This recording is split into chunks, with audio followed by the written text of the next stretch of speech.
Good morning, everyone. Welcome to the Center for Spiritual Living in the heart of Las Cruces. Another beautiful Sunday morning. Liliane Pilot's going to talk to us today.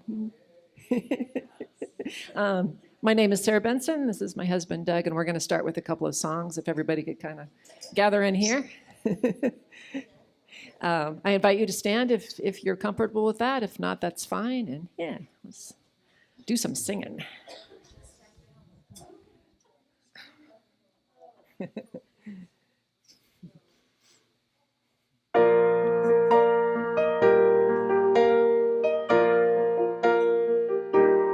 Yes, I am here to love. Yes, I am here to serve. Yes, I am here to be the love of God. Yes, I am here to love. Yes, I am here to serve. Yes, I am here to be the love of God. My God, and I know forevermore that I am loved. Yes, I know forevermore that I am loved. Yes, I am here to learn. Yes, I am here to live. Yes, I am here to be the love of God. Yes, I am here to learn. Yes, I am here to live. Yes, I am here to be the love of God. My God, and I know forevermore that I am loved. Yes, I know forevermore that I am loved. Yes, I am here to love. Yes, I am here to serve. Yes, I am here to be the love of God. My God, of God, my God, of God, my God.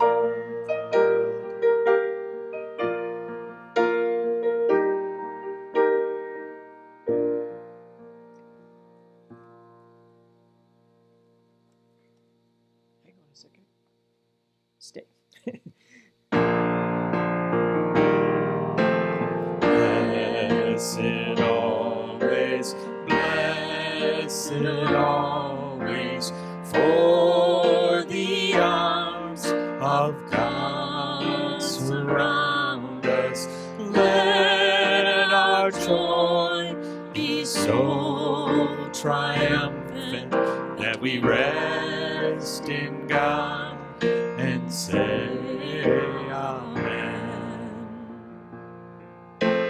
Blessed always, blessed always, for the arms of God surround us.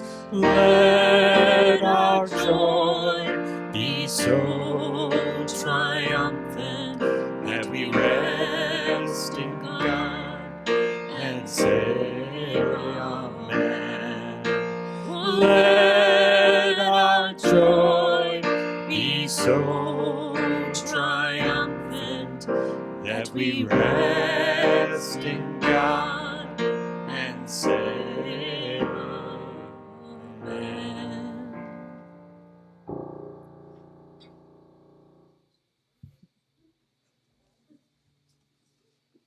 Good morning, everyone.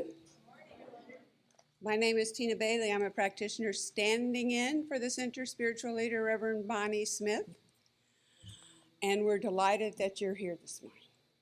So thank you for spending time with us. Anyone who's visiting for the first time, we have a special gift for you. There's a, I don't know this person. I would expect that out of Pat. So we are a spiritual community. We like to have fun. We like to love one another, and we know that God is our source. So as I was saying, for the first-time visitor, there's a package back there with goodies in it for you. And we'd like you to give us your name and email address so we can put you on our email listing and let you know when the tasty potlucks are, when the speakers are, when the classes are, and when we want volunteers to come and help. So we want to give a good thanks to all who attended our town hall meeting, where lots of great ideas were presented. And there are clipboards in the social hall if any of those ideas catches your eye and you would like to see them materialize. Please sign up. The more, the better. Our next potluck will be November 19th, and our next town hall will be January 21st, 2024. Excuse me? Okay. And the event that I've been planning for the last 6 months is our treasure sale. It's been my opportunity to clean out my closets, my drawers, my nooks and crannies, because at this stage of my life, I don't need all the stuff I have. So I encourage you to do that, to bring your stuff here this week. And the hours are Monday and Tuesday, 10 to 12, and Wednesday and Thursday, 10 to 2. And if you want to come and help price stuff, they would love to have you do that too. It's a marvelous time to practice the law of circulation. Stuff that we have, someone else may be looking for and wanting. And what a gift that is. And as we look to going into November, Teresa Valenzuela will facilitate the class, Journey of the Soul. She does a marvelous job teaching, and this is a fantastic book. You do some readings and discussions and learn more about yourself. So we invite you to look to see what Saturdays from 1 to 3:30 look like for you for a 6-week class starting on November 11th. And there's more information, of course, in the sign-up sheet in the social hall. And Deb Taylor Russell is coordinating a craft and bake sidewalk sale on Saturday, November 18th. We will be gratefully receiving any crafts or baked goods you would like to donate to the center for this sale. More info will be coming, but if you are crafty and want to start making things, this would be fantastic. That reminds me, I have a lot of yarn that, has been sitting around for a while and I haven't done anything with, so maybe I should bring it for someone to use. So, now it's my pleasure to introduce to you Doug Bailey, who will lead us in song, silence, and prayer.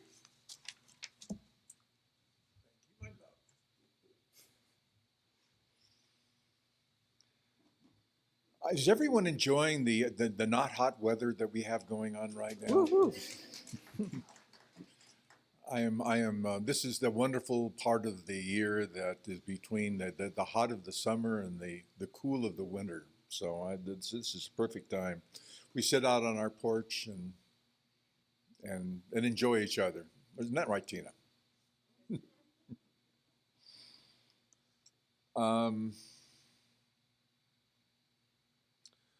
Well, we believe in the power of prayer, and in the chair be in front of you, there are the opportunities for you to share anything that is not working in your life that you would like a little bit of prayer help with. And there is a wonderful God can in the back, and there's also a group of very powerful practitioners and ministers from the 4 local centers that would just love to help you with whatever challenges you have going on. So if you have anything that you would like to deal with and just release, we would just love to work with you and watching it disappear. That said, this is the time for prayers, silence, and music, I guess. Okay, Okay. away you go. Okay, I'll do something.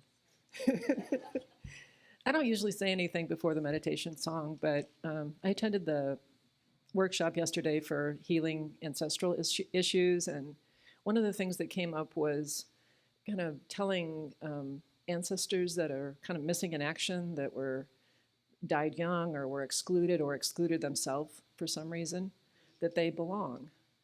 And it really touched me in a deep place. And I was also thinking about parts of myself that I tend to exclude, that I don't really enjoy having around too much. And so I've done this song before, I Belong, but let's kind of expand the meaning to maybe it's a person that you don't really want to think about or have in your mind or in your presence, or maybe it's some aspect of yourself that's not working for you too well, to just invite it all in, the circle of love.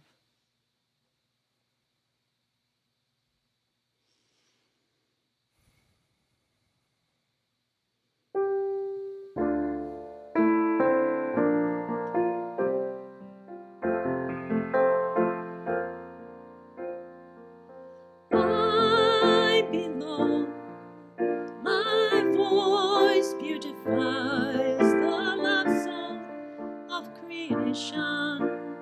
I belong, I belong. I sing in heaven's choir. I am God's will, and I belong. I belong.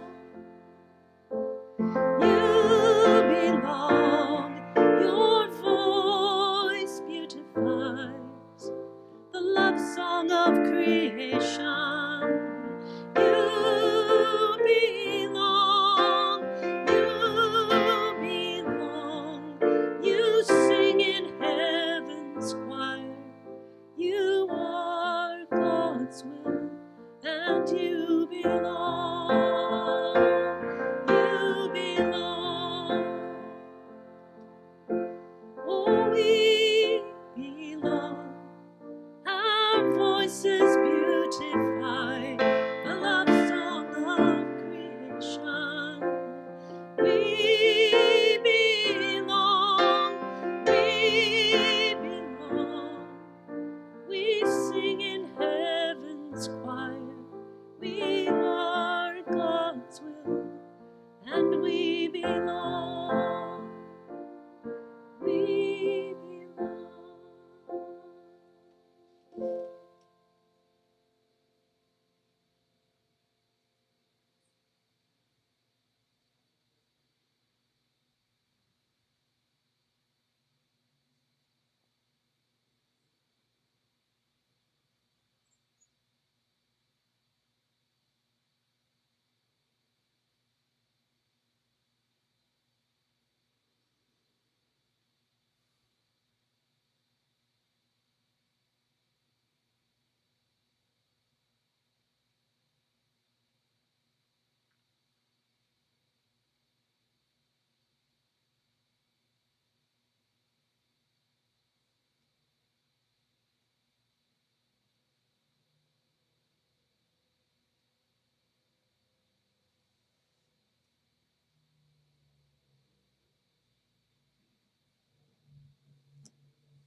My prayer this morning is that this beautiful Persian poem that Liliane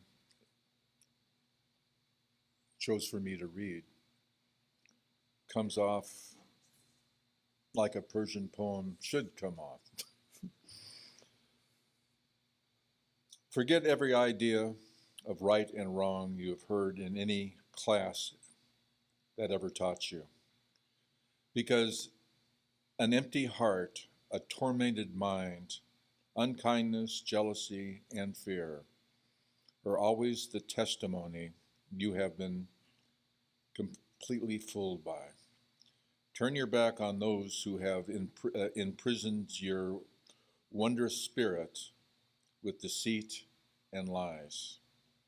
Come join the honest company of the king's beggars, those gamblers and scoundrels and divine clowns, and those astonishingly fair courtesans who need divine love every night.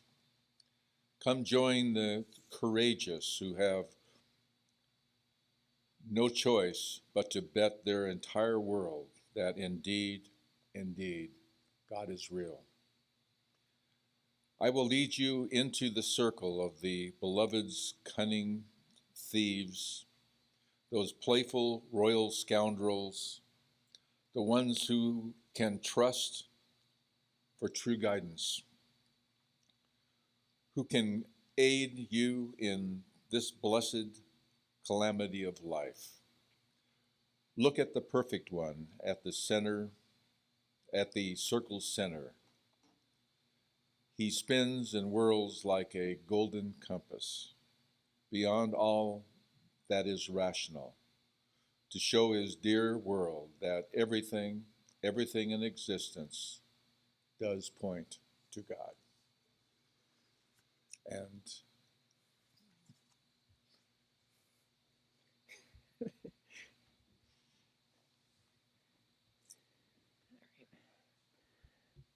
So I'm going to do a song that Liliane wrote, and she asked me to, she thought it would be good for this morning, called God is Living as Me.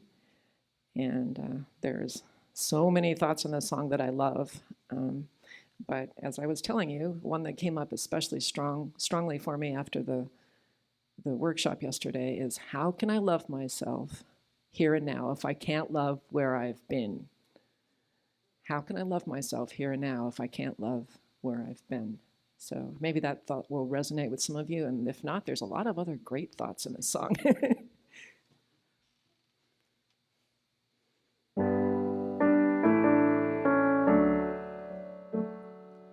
How many times do I say I am love?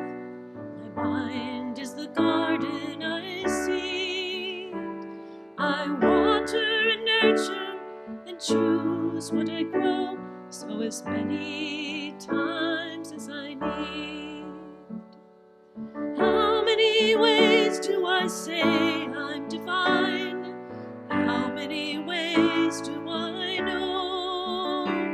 There's nothing I wouldn't do for God, nowhere I wouldn't go. I've spent a lifetime looking for God, climbed every hill I could see. Well, I've doubted myself and I've judged way too hard, all the while God was in me. I think about everything that I've done and everything that I've seen. How can I love myself here and now if I can't love where I have been? Something is stirring my deepest soul, awakening to the sun. I've learned to embrace this garment of light and receive the radiant one. I've spent a lifetime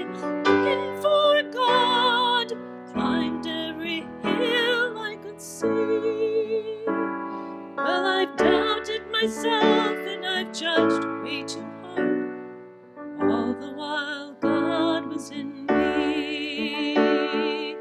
I've spent a lifetime looking for God, climbed every hill I could see. I've doubted myself and I've judged way too hard, all the while God was in me.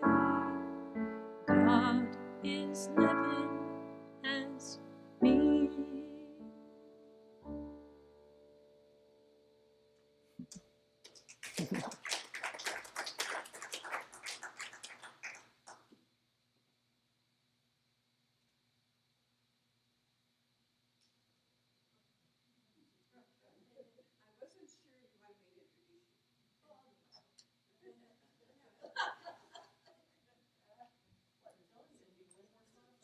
She just wants to make sure I know who she is. You're new. Oh, I'm sorry. How come we let you talk? Liliane Pilot, she's always a treat when we listen to her speak. She always has wonderful things to say to us, some of which you might never think of on your own. But she's been a practitioner for quite a while. She's a talented musician, artisan, crafty person. And so it's my pleasure to help us welcome Liliane Pilot.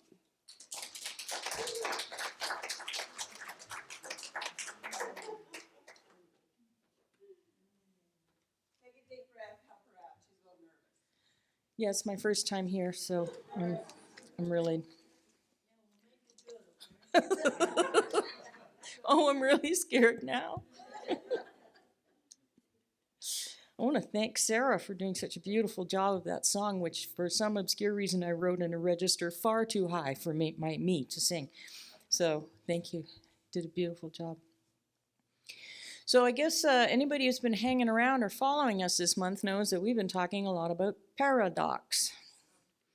And you know, if you only have one doc, you don't actually have a paradox, you just have the one. There's a lot of definitions being bandied about, and it's one of those words, as soon as you try to explain it, it just seems complicated. But really, it should be very simple. And just maybe what appears as paradox in the material world doesn't really require explanation, but rather faith. As Shakespeare wrote, "There are more things in heaven and earth, Horatio, than are dreamt of in your philosophy." I'm pretty sure he actually had that voice in his head when he was writing it. Ernest Holmes said, "Faith is a mental attitude which is so convinced of its own idea that any contradiction is unthinkable and impossible." He also said, "The inner spirit, which is God, bears witness to the divine fact that we are children of God. This means we are all one in Christ as we are one in God, but our expectation looks for a more complete and immediate manifestation of our own inner divinity. Evolution will bring this about as it does all things. We are unfolding the principle of life, truth, perfect law, and action. We wait for a more complete unfolding of our inner life. It's already within the perfect way and the eternal truth. We wait for the unfolding of ourselves through the law inherent within our real nature." That's from the Science of Mind text, page 485. So we are unfolding, we wait, we watch, we forget, we get caught up in the stuff of the world. Take away all the judgment and all the rules, and what are we left with? An infinite game that we're playing with ourselves, for ourselves. No winners, no losers, no opposition. But this flies in the face of everything that the world wants to teach us. In Western culture, we're taught from a young age that the only correct stance is ambition. Get ahead, be the best, make your mark. And if you don't have a good answer for what do you want to do or what's your 5-year plan, then you're immediately tagged as someone who lacks ambition and will lose out in life. But the wisdom that's found in most spiritual traditions is the complete opposite of that. To understand your true self and make an immense impact on the world, You are taught to sit in silence and wait. You're urged to go within, not without, to find fulfillment. The 2nd century Christian mystics would say, go to your cell, it will teach you everything. Adyashanti said, when I look inside and see that I am nothing, that's wisdom. And when I look outside and see that I am everything, that's love. And in between those two, my life turns. My higher self is actually my deeper self. This is where God is. I am forever a student and a master, and paradox exists within me peacefully. You cannot put the greater into the smaller. You can't put a jug of water into a thimble, yet we find the vastness of God within. The word paradox is derived from the Greek. The prefix para means contrary or opposed, and doxos means opinion. Bear in mind that etymology has a lot of moving parts, so roots and definitions will vary slightly, and I know you've heard a lot of them this month. But we can all agree a paradox generally leaves the brain scratching itself. So, paradox is a statement or situation that seems to contradict itself. For example, it has been said of the ocean, water, water everywhere and not a drop to drink. Except for this one. I knew I'd sneak a sip of water in there somewhere. The Sufi poet Rumi, I know I had Doug read from Hafiz, and I love Hafiz, but Rumi said, live in the nowhere that you came from, even though you have an address here. Just after your brain stops scratching itself, you can try to embody that one. And on a lighter note, Oscar Wilde said, life is much too important to be taken seriously. And it seems contradictory, of course, because important things are meant to be taken seriously, but Wilde's paradoxical suggestion is that the more important something is, the more important it is not to take it seriously. We do take ourselves very seriously, don't we? The classic example of a paradox in the theological world, oh no, I'm jumping ahead on myself here. The classic example of a paradox is the statement, everything I say is a lie. So I guess that would mean I'm done here for today. That statement is logically impossible to resolve.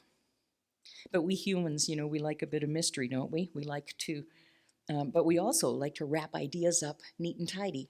It's part of the paradox of being human. But when we discuss the nature of being, things get a little tougher to pin down. Paradox is our very nature.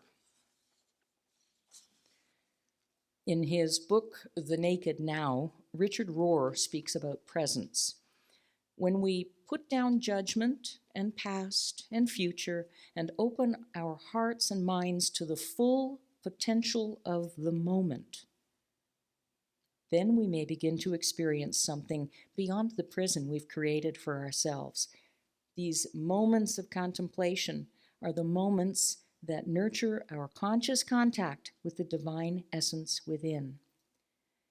And as we learn to carry this prayerful state into our daily lives, we will have these transcendental moments, illuminations, where we feel we are one with every atom.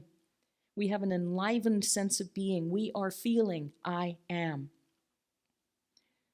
And in that moment, as we gaze upon the world around us, it appears almost surreal, as though we're watching a movie. Have you ever felt like that? Like you are observing something you're saying or doing, and all of a sudden you feel like you're in a movie? Yet we're watching the movie, but we're in the movie, and we're still completely aware that it is a movie. I am. I am real. I am present. I am playing the role of a godling, and this is a movie. And in this place, there isn't any judgment. Like, you're not going, oh, this is a really good movie, or this movie sucks, I'm leaving. There isn't any concern about what's going to happen in the movie. The content is completely unimportant because we're just bathed in the beatific nature of the feeling of being I am. The mystics have told us again and again and again that we are divine beings. Holmes, Emerson, Whitman, Troward, Hafiz, Rumi, Jesus, Buddha. I mean, gosh, you could just make a book of names. They've all spoken of the dance of ecstasy with the divine. And I've always loved that. That's why I love Hafiz so much, because it's just this unabashed, blatant rolling in the juiciness of the divine. We forget to do that in our intellectually driven culture. The paradox is one of appearing to be saltwater, protoplasm, and slime in a fragile, mortal body, and yet knowing that we are eternal beings having an expression on the manifest plane. So this appearance of duality is difficult for the mind to grasp, and yet for each of us, I believe, there's something, it's a statement, a thought, an image or a place in the world, a book, a certain person, just a chance remark that somehow opens the lock, opens the door to this magical and mystical adventure where we feel enlivened and enlightened, and we know who and whose we are. And all the veils of pretense are just dropped. For each of us, there's a magic key that unlocks this mystery, even if just for a moment. And once you've had that moment, we can never go back. You can't unknow something. And I know we've all had those moments. So trying to understand God with the brain is a vain and futile act. Our sense of our own Christed nature is that feeling of being I am. And once we've had that experience, we no longer need the identity of the I am. It's only a reference point. I'm going to pull from the Sri Nisargadatta Maharaj talks and called I Am That. It's a fantastic book if you have a few weeks on your hands to just read. Even the sense I am is not continuous, though it is a useful pointer. It shows where to seek, but not what to seek. Just have a good look at it. Once you are convinced that you cannot say truthfully about yourself anything except I am, and that nothing can be pointed at, can be yourself, the need for the I am is over. You are no longer intent on verbalizing what you are. All you need is get rid of the tendency to define yourself. All definitions apply to your body only and to its expressions. Once this obsession with the body goes, you will revert to your natural state spontaneously and effortlessly. Just like gold made into ornaments has no advantage over gold dust, except when the mind makes it so, so we are one in being. We differ only in appearance. We discover it by being earnest, by searching, inquiring, questioning daily and hourly, by giving one's life to this discovery.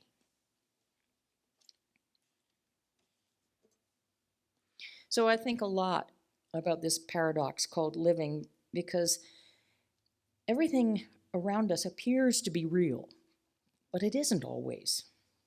There's a fun book I tripped over called The Paradoxical Brain, which discusses how paradox just abounds in nature and in the realm of the human condition. But one chapter is devoted to learning, memory, and knowing, mysteries in which the subjective experience, what we think we know or remember, does not correspond with objective facts. There's even a condition called Cotard's syndrome, where the sufferers believe they're dead, and there's absolutely no way to convince them that they're alive. So we live in a universe that is made of a creative fabric which will take the imprint of our thought, belief, emotion, and action and return it to us as form, and yet every single thing in the world around us seems to want to deny that. The world is filled with people who believe if science has not proven it, it's not real, and we're surrounded by people who either do not believe in God at all or believe in a version of God that I personally can't make peace with. We live in a concretized world where history tells us what happened, the media tells us what is happening, or their version of it, and our own minds invent our future. So I just spent a period of time very concerned about some of the appearances in my life, some things that have felt challenging and appeared insurmountable. I've been feeling the energetics of what's happening on the other side of the world, been stewing over how to make the world I dream of a reality. So isn't that a paradox? How can we talk about making our dreams and goals a reality at the same time saying that what appears as real around us is malleable and changeable? We've created paradox just by offering this teaching. And it reminds me of, in the theological world, what's known as the God paradox. And simply put, can God create a rock that is so big that even the essence or power of God cannot lift it?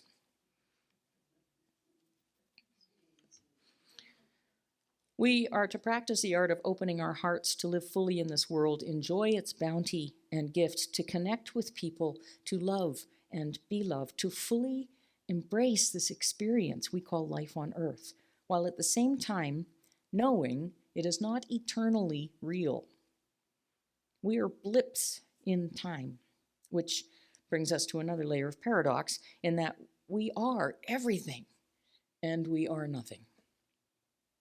Live as though everything is real and living fully, and yet ride the wave knowing that it's an illusion. This is the great spiritual paradox. And so how do we do that? I struggle with this word a little bit myself. It's called practice. We practice. First, we come across an idea in the first place. We come across this idea that we are everything and we are nothing. And then we begin to find evidence of it in our lives, thus deepening the belief that it actually could be true. And I'm sure that many of you have had the experience, you learn a new word or you see a new word, and all of a sudden it's everywhere. And that word has probably been in your life, your whole life. You just never noticed it before. And now it's on billboards and on TV and in every book you open. Once we begin this journey, we come upon more and more information to reveal to us our true spiritual nature. Our eyes and our hearts have been opened to the idea that we are everything and we are nothing. We have life itself showing up to reveal to us our true spiritual nature, our relationship with God, our own divine expression. And as we become more aware of our true nature, more information finds its way to us, and we understand more, and we open more, rinse and repeat. And throughout all of this, we have choice. We can choose to buy into it and do the recommended practices, or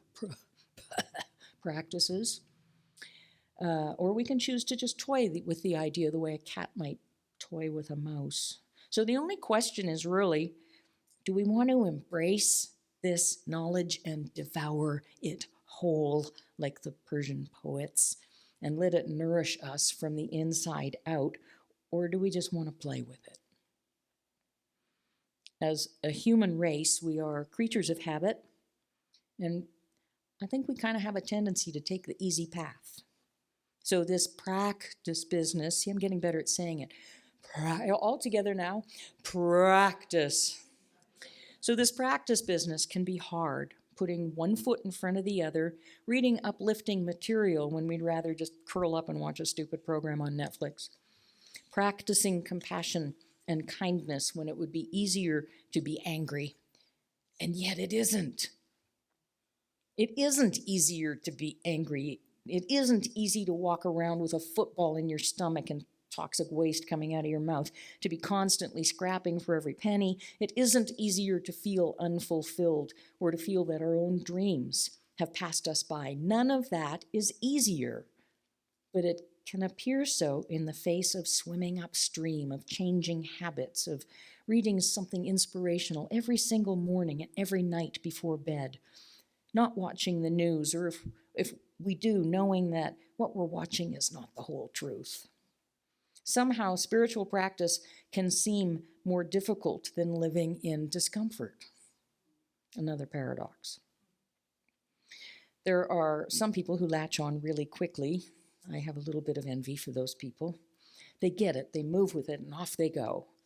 But I think most folks have a bit of trouble shifting gears, moving from an old Chevy to a new BMW. And these are the challenges that face us. This is the paradox of being in form. I have a friend who actually just did a ton of work to prepare a property for sale. And, finally the sale went through, and now she feels sad and exhausted while simultaneously having way more money in the bank than she did a week ago, which is going to take a lot of weight off her troubles. So we come wired with a sensory system and the chemistry designed to experience feelings. And as we engage in spiritual practice, we can begin to train those feelings, or more accurately, train our minds to generate new feelings that are about peace and appreciation and gratitude, clarity, grace, joy, love. And when we've practiced a lot, we can maintain that condition for greater and greater periods of time. But in the meantime, we might be buffeted by the winds of change, happy about this and sad about that, and conflicted about this and that. And so this mechanism that we have that enables us to experience the full spectrum of feelings and emotions, it appears to be a double-edged sword. We love feeling joy, don't we? Oh, this is awesome. Life is grand. This has happened, and it's so wonderful. I'm so happy. Oh, I met the love of my life. I got a great job. I just found $500,000 in a suitcase, and there's no return address on it. Or conversely, I just got dumped. I didn't get the job. I don't have enough money to pay my bills. Nobody likes me, and I'd go and eat worms, but I don't like worms. Some folks are just philosophical about life. Easy come, easy go. Life's like that. Take the good with the bad. And all those things are true, but we have a lot more to do with it than that. When we engage deeply and fully in spiritual practice, we will experience more of what we want and less of what we don't want. We will experience more highs, less lows, and we'll feel more keenly our own true nature and our ability to drive the car where we want to go instead of being held hostage in the back seat. So in this paradox that we call being informed in the material world, the journey may simply be about understanding that we're on a path. Not any more complicated than that. We're on a path. And that path will have adventures and sorrows, and we'll experience those things because we come equipped with a sensory mechanism, and we can learn to have experiences we prefer, and we can learn to judge less, and we can learn to sit in the full knowledge of our true nature. And as long as we are there, there is no longer a paradox. There is simply being. So spiritual practice isn't just about meditating and praying and reading inspirational material. It's about monitoring our own thought so that instead of letting angry or fearful ideas run loose in the brain, we stop those thoughts in their tracks and we affirm what is real. I might have a fearful thought about not having enough money, but the truth is God is the source of my supply, and I am creative and abundant. Practice means catching ourselves when we're complaining and just stopping. I just had some friends visiting from Canada, and gosh, I couldn't believe some of the things that came out of my mouth during this lovely and joyous visit from these people who love me and whom I love so much. It's some sort of perverse satisfaction, I think, that comes from sometimes complaining, telling another person of our woes, like maybe we just need a little extra compassion or an extra hug that day. We can get that without complaining. We can just say, I really need a hug.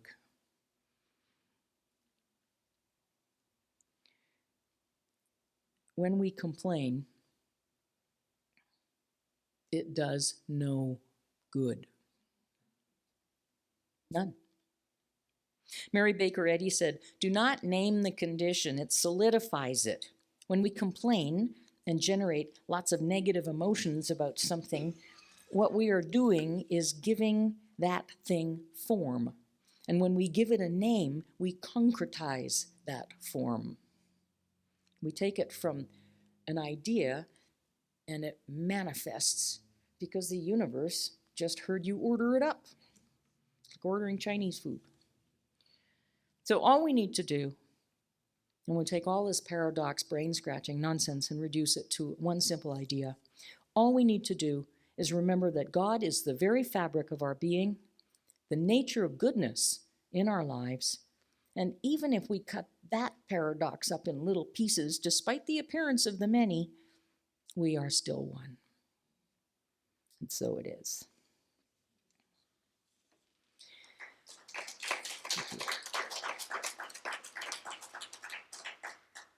So I'll ask you to join me in prayer if you'd be so kind.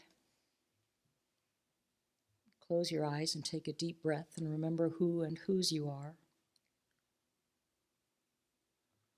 Because there is only the one mind, one consciousness, one power for good, one force field of realignment that I may call God, I may call love, I may call principle, truth. I may call it peace.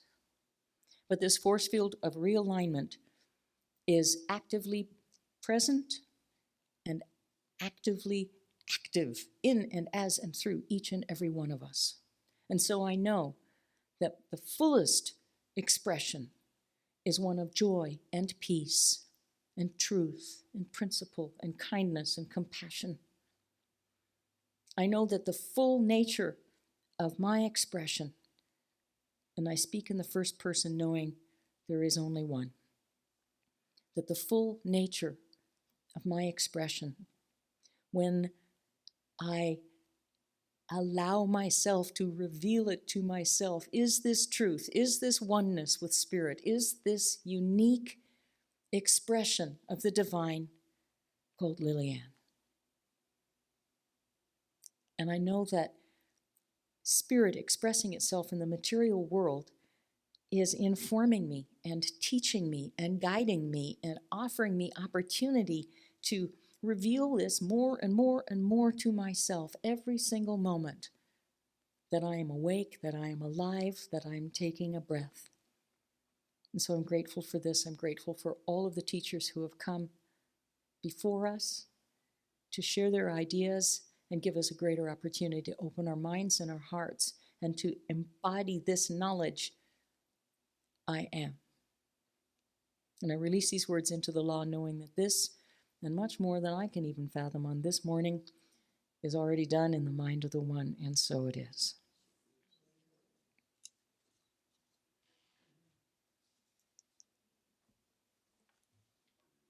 I think so. I'll just say this piece that Bob is going to play. It's a video and song, and it was an experience I got to participate in Edmonton with the lovely Anna Beaumont many years ago.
Be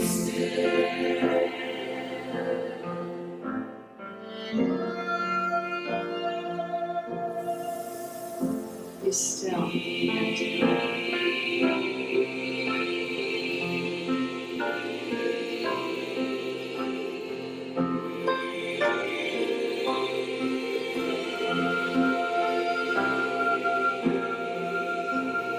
still.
Okay.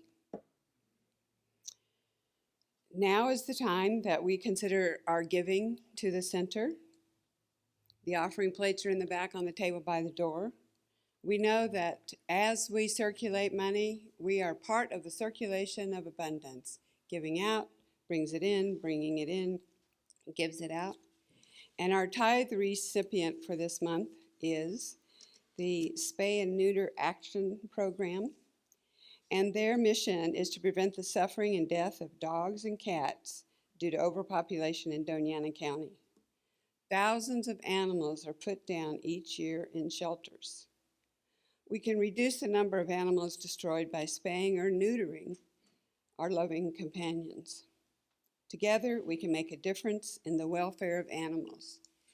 And I have a thank you letter I'd like to read to you from the Spay and Neuter Program. On behalf of the Spay and Neuter Program, we want to thank you for your donation of $450.10 on October 9th. SNAP continues to experience an increase in lower income pet owners living in incorporated areas of Doñana County who need SNAP services. Your donation from the center will help SNAP increase the number of pets that can be spayed or neutered through this program, thereby reducing the overpopulation in Doñana County. Your donation is timely and much appreciated. You make a real difference in our community. Thank you for your support.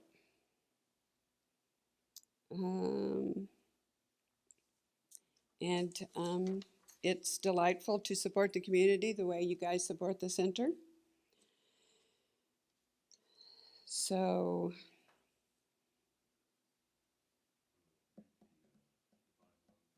I'm waiting for music here.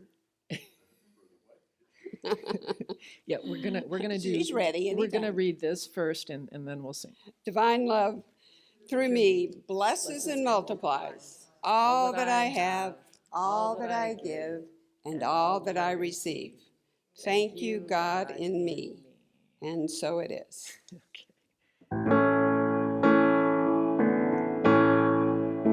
I am so blessed, I am so blessed, I am so grateful for all that I have. I am so blessed, I am so blessed, I am so grateful, I am so blessed. I am so blessed, I am so blessed, I am so grateful for all that I have. I am so blessed.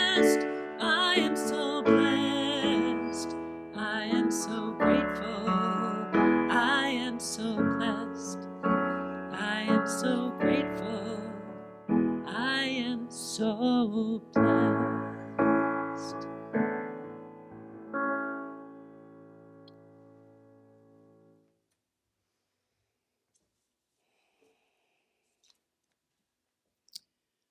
So we bring this morning to a close, and I thank Liliane for those wonderful words, thoughtful. You gave me a wonderful way to think about paradox. I believe I'll have to listen to it again on YouTube. So now is the time that the practitioners are available after our closing song. Those of us wearing the stole are available for a quick spiritual mind treatment. We'll just take you to a corner of the room. So please do. And after our closing song, we will be delighted to say hello to each other, get hugs, and have a wonderful day.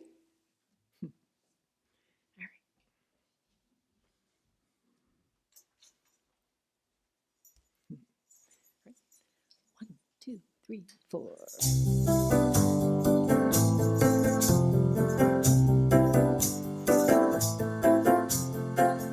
Go out and shine your light. You know the time is right. You gotta Go out and shine your light. Go out and shine. Go out and shine. Go out and shine your light. You know the time is right. You gotta Go out and shine your light. Go out and shine. Go out and shine. Step out and take a chance. Walk the talk, join the dance. Relax, enjoy the ride. Let kindness be your guide. You gotta go out and shine your light. You know the time is right. You gotta go out and shine your light. Go out and shine. Go out and shine. One voice and one heart. Wanna change, make a start. We're one big family. What's good for you is good for me. Come on and go out and shine your light. You know the time is right. You gotta go out and shine your light. Go out and shine. Go out and shine. Go out and shine.